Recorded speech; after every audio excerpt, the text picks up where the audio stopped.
C'est grâce à ce manuscrit que tous nos textes officiels ne sont plus rédigés en latin, mais en français. Il s'agit de l'ordonnance de Villers-Cotterêts, signée par le roi François Ier en 1539.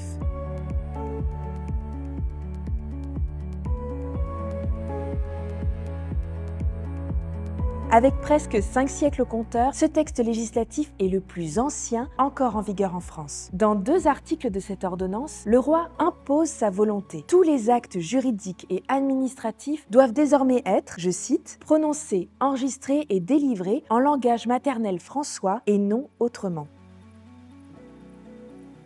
À l'époque, François Ier est en train de construire ce superbe logis dans le goût de la Renaissance. Le domaine est situé juste à côté de la forêt de Retz, ce qui, pour un roi passionné de chasse, en fait l'emplacement parfait pour une résidence.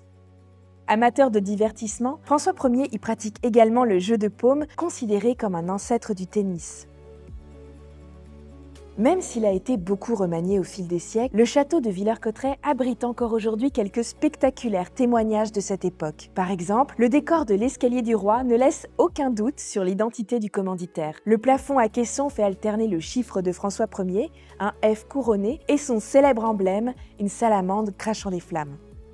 Des salamandres que l'on retrouve aussi dans la chapelle, l'une des premières en France dont le décor se détache de l'art gothique. L'escalier de la reine, quant à lui, est orné de bas-reliefs sculptés de scènes mythologiques. Un décor très riche et raffiné qui n'a rien à envier aux autres demeures royales de la Renaissance française. Villers-Cotterêts est donc un château pensé pour le divertissement, mais c'est aussi un lieu de pouvoir.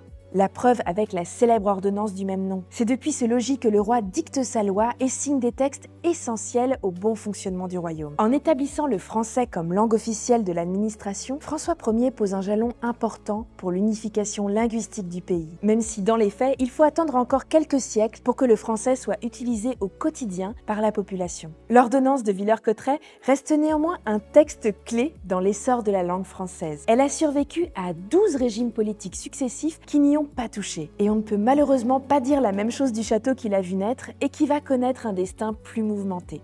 D'abord demeure royale, il voit notamment passer Louis XIV, le château change d'apparence dans la deuxième moitié du XVIIIe siècle. Son architecture est remaniée pour être mise au goût du jour. Puis il est saisi à la Révolution avant d'être transformé par Napoléon en dépôt de mendicité. De gros travaux sont nécessaires pour adapter la résidence de plaisance à son nouvel usage qu'on pourrait situer entre la prison et l'hospice. Il va également être réquisitionné pendant les 2 guerres et servir de maison de retraite pendant plus d'1 siècle, ce qui va modifier et dégrader le bâtiment. Aussi, au tournant des années 2000, le château de Villers-Cotterêts n'est plus que l'ombre de la fastueuse résidence royale imaginée pour François Ier. Il est par la suite confié au Centre des Monuments Nationaux avec pour mission de restaurer le château et d'y créer la Cité internationale de la langue française.